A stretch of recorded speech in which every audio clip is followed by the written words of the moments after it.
Hello everyone. I'm Velu. I'm working as a cloud consultant as last 4 years in Tyrone organization. Uh, that's my quick introduction. And today we're going to talk about fundamentals of cloud computing and AWS practitioner. Today in the market world, most of the organizations are moving towards cloud from on-premises. Uh, Uh, in the cloud, we have AWS, Azure, and Google are top three today. But but in the top ratio, AWS is going ahead. So we will talk about AWS today. Uh, let's start with what is cloud computing. The cloud computing is services we can use in the internet. So it enables to use the IT resources through internet. For example, if we can create services like machines or databases or other services in AWS, we can access through internet. If you have the internet, you can access the physical machine. In the previous world, we use the even still in the use. That is a data center. Data center where we have to build the server, and if you need a new server, we have to purchase the server and install the software, and then you will get the access. So many teams will be involved: network team, software team, hardware team, purchasing team, so on. So many teams would be involved at the time, and it will take 2-3 months to deliver the server, and you will get the access to the machine.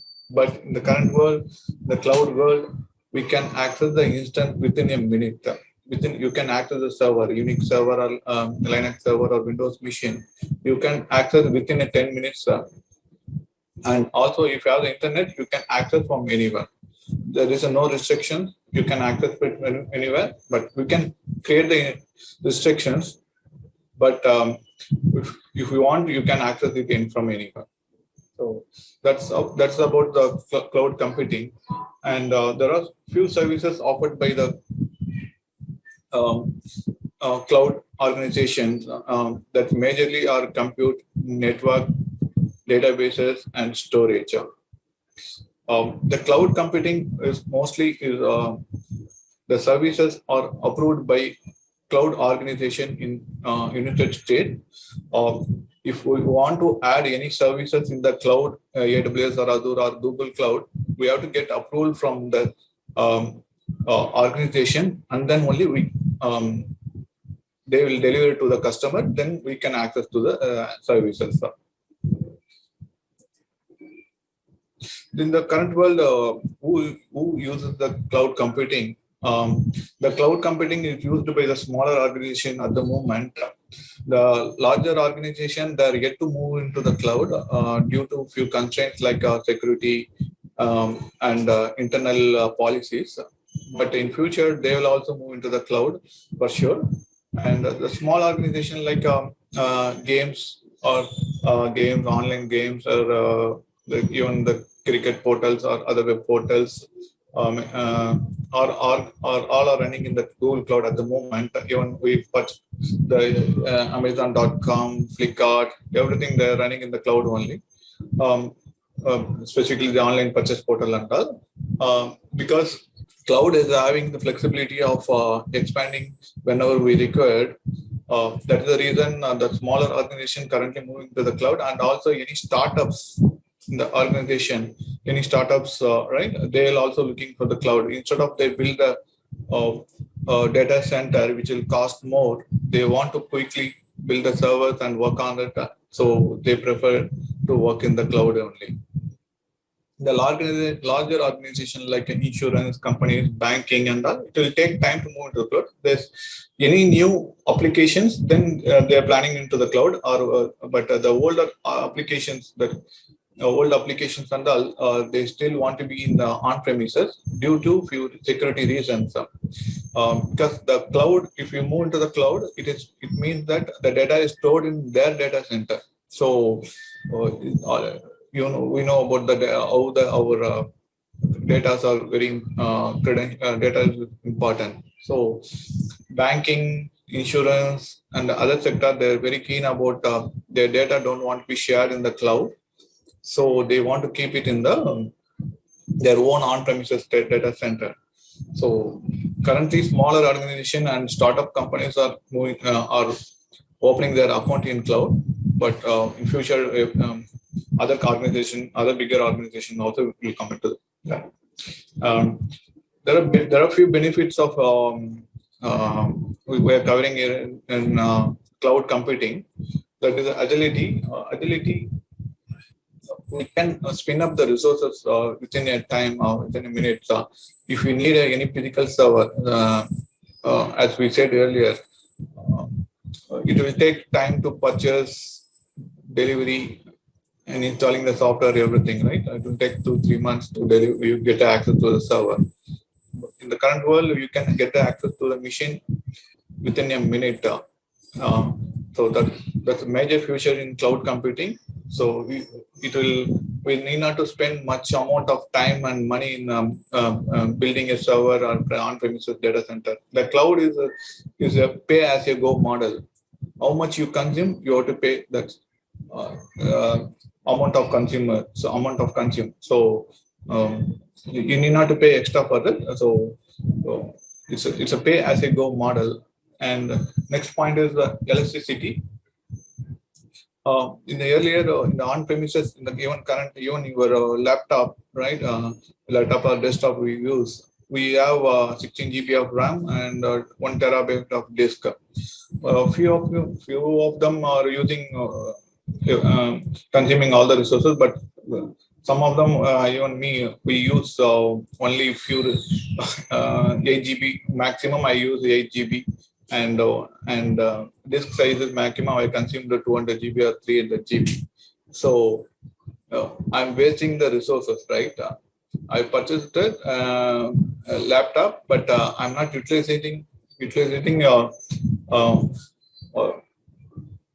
almost all. So in a cloud, we can create a resources how much you want: 8 GB of RAM, 100 GB of disk. We can purchase machine according to our requirement, and we can pay how much we consume for that. For 8 GB and 100 GB of disk, we will pay for that. Instead of we purchase 16 GB RAM and 1 terabyte, we're spending money but not utilizing it. That's a major advantage in cloud. We can use the resources how much we require.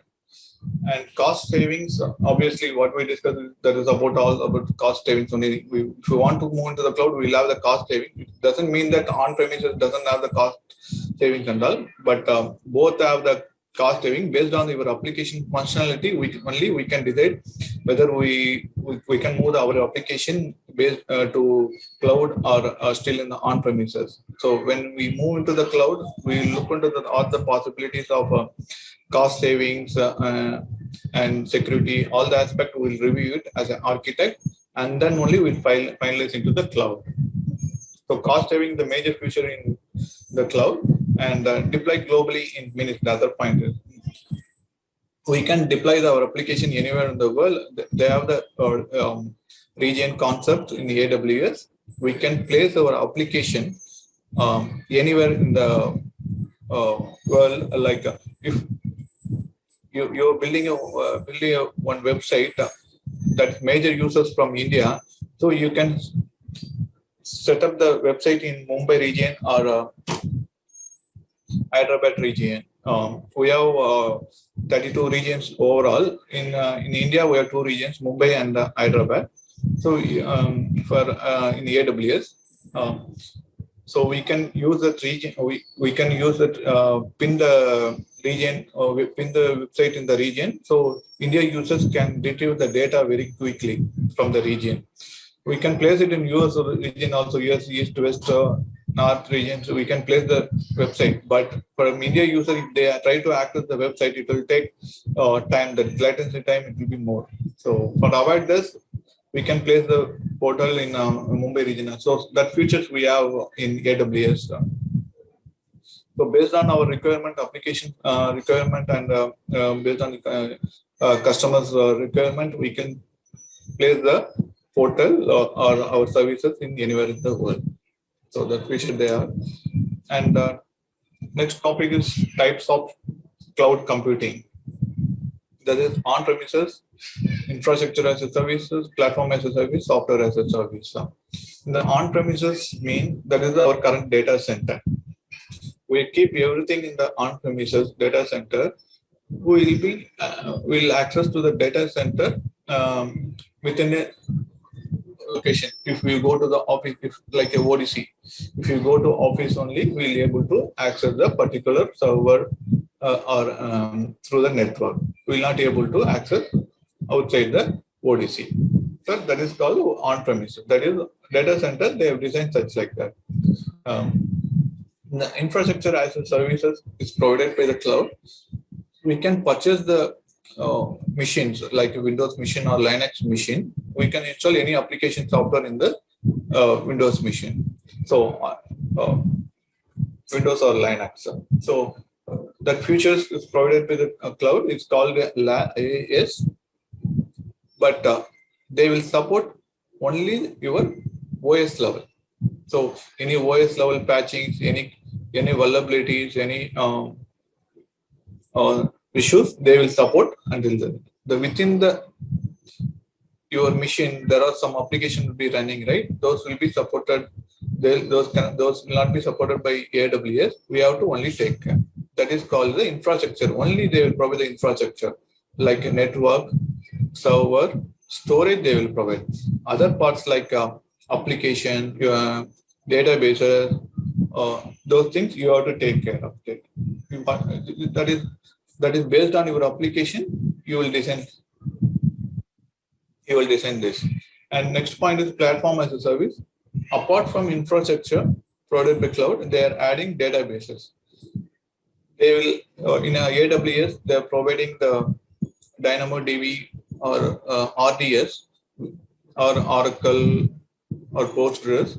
We can use the database that instead of we purchase the license, installing the server, they are already providing those services as a pass. We can utilize it along with infrastructure. They are providing the other services. We can utilize it like database services. So we have to concentrate only on the application. It will save our time. So if they provide infrastructure and databases, only point you have to concentrate on the application. The patches, other things, scalability, additional resource to be added, everything will be taken care by AWS. You have to concentrate only about your application. That is the software as a services. The software as a services, everything will be provided by the AWS. If we are using Gmail, right? Let's say that Gmail is an example, one example for SaaS services. We don't know, we are just using, we are logging and giving user ID and password. That's it. We are accessing the mailbox, but we don't know where the mails are stored, right? Which data center is stored, where our data is stored, who is increasing the disk space.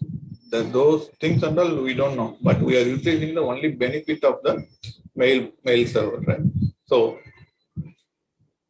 that's so that is called as SaaS services. In the office world, we use Office 365 and the Teams for chatting and all, but we are using those services only, but we don't know where they install the software and all. We don't know about that. So they are managing everything, and we are getting only benefit of the services. We are paying for the service. We are using that. So that is called a SaaS model. SaaS model, like the other examples are Salesforce, OpenShift. They all provide SaaS products. So we'll enjoy the benefit will not you need not to buy an infrastructure, you need not to buy a database, you need not to buy a you need not to write a code or anything. Everything will be taken care by the cloud services itself. Next topic is deployment models of cloud computing. Yeah. There are three types of cloud computing: public, private, and hybrid. Public, we talked about the cloud, right? That's called the public cloud. AWS, Azure, GCP, IBM, Oracle. They have the own cloud setup. That's called the public cloud. We can access the services through internet. That is called the public cloud. Private cloud means it's an on-premise data center. Even we will not be able to access anywhere. We have to access a particular network where organization has provided. This is because due to their data safety and security and their own process, own standard, right? So that is called the private cloud. Hybrid is a combination of public and private. So they keep data in private, but they might be running application in public cloud. So they can use public and private both things. In the public cloud, we have the advantage, as we discussed earlier, mentioned earlier. We can create a machine within a minute, and databases, other services, AI, ML service, IoT service, we can access it within a minute. You have to pay only how much you are consuming. That is called the public cloud, and also major advantage, you can access from anywhere. Even cloud is providing the very good security. They have the own firewall and security group, everything. They call it as a VPC. So and also they're having their own services, AWS services, guard duty and all. So using that, you can use you can purchase the services from cloud and you can utilize it. That's called a public cloud, and you can access it from anywhere. Private means it's a dedicated to only for your organization. We build the setup, but the access will be provided only to your organization. The firewall, whole thing, network, everything will be designed by your organization, and maintenance has to take care by your organization. In the public cloud, it is not like that. Patching and any vulnerability fixes and all will be taken care by cloud vendor itself. We have to mention the maintenance window, they will take care of the backend. But in the private cloud, end to end, we have to take care. Even resource part also, we have to take care. Network part, storage part, compute part, everything we have to take care. The hybrid cloud is the current trend. Actually, in the 2020, most of the organizations are prefer to use hybrid cloud only, because they want to keep data in their own setup, and other part they want to utilize in cloud. So that's combination of both is hybrid.